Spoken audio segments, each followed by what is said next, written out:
Boy, this video might ruffle some feathers. But sometimes, and yes, I'm making a video in my bathroom right now because it's about 105 degrees here. Look up our weather and it's insanely hot. And this is one of the coolest places in the house. But anyway, there is a lot of things when it comes to the country being divided, and with the race thing. I don't comment on it much, and I really don't talk about it. Well, number one, you can't in 2023, even if it's a legitimate argument. And I just really, I don't want to be, it's one of them things where you're involved, but you don't want to be involved. So, Stephen A. Smith is the prime example of why people are so divided in this country.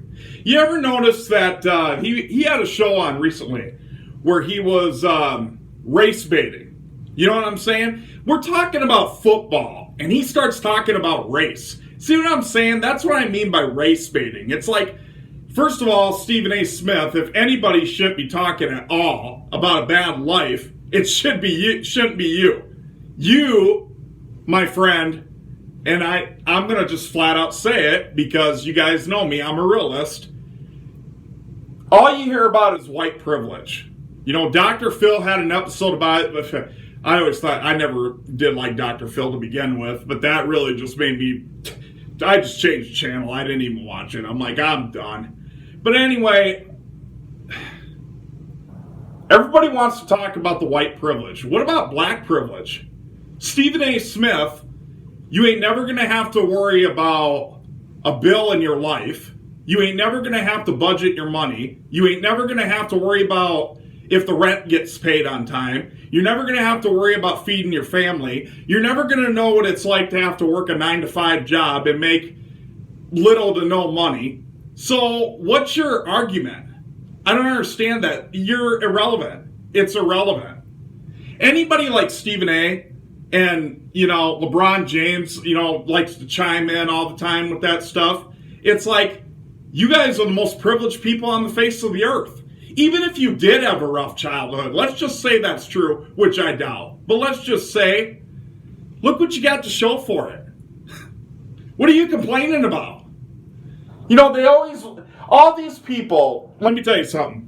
All these people that are saying how bad the race is, and how bad white people are, and how bad the country is divided. You ever notice all these people are millionaires?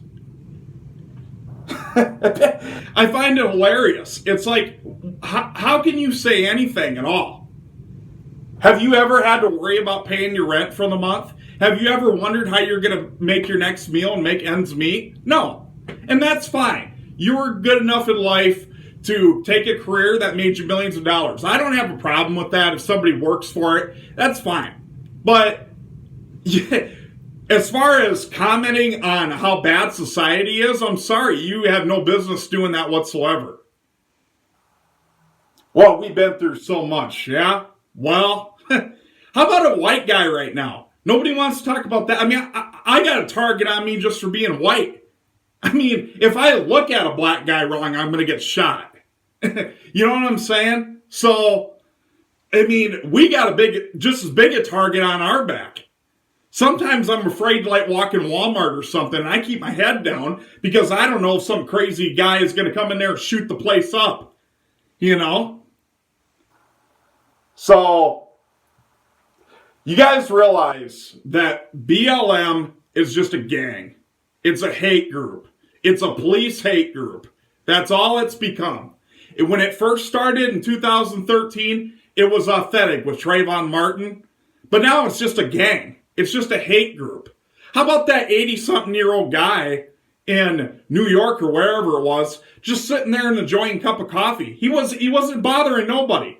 I think he was actually a disabled veteran. He fought for this country.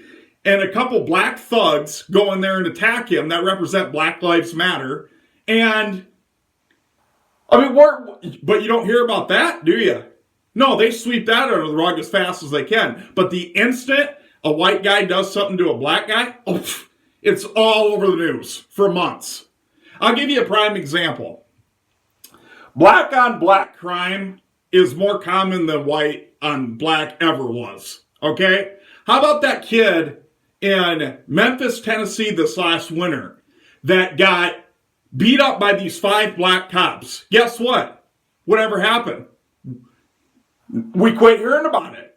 It happened for a week and we quit hearing about it. Now, if that was 5 white cops, oh my God, the city of Memphis would still be getting burnt to the ground. Just like Minneapolis did. And Minneapolis actually isn't far from my hometown. It's only like 4.5 hours away.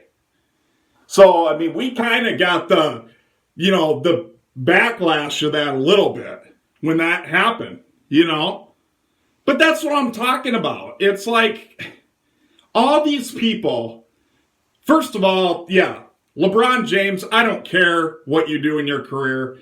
I don't care how many points you scored. First of all, yeah, you got 4 rings. Guess what? Michael Jordan's got 6 rings and he never lost. And he played in the toughest era of basketball.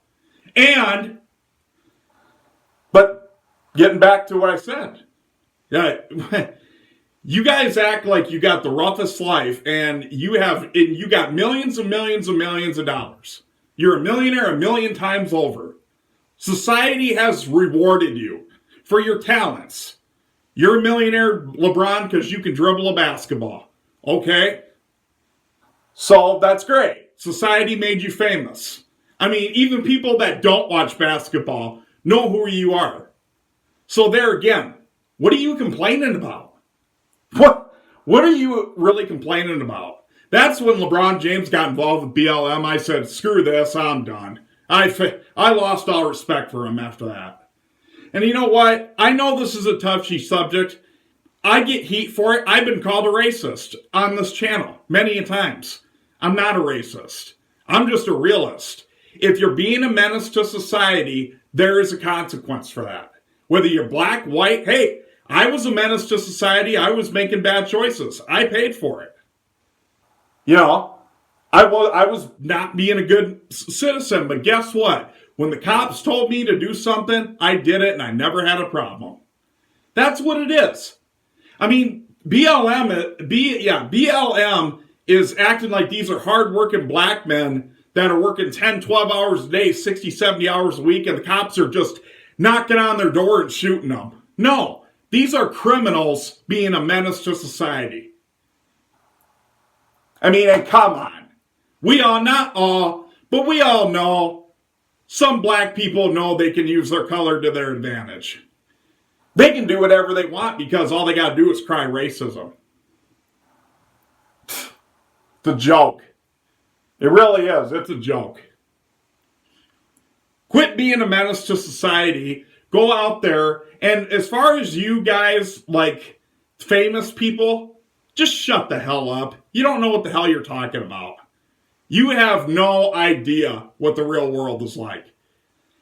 Go out in the real world for 10, 11 bucks an hour and bust your ass when it's 105 degrees and tell me how rough it really is. Anyways, guys, it's just my 2 cents. I don't like talking, I don't like rambling, but you know what I mean. It's time for every society as a whole to grow up.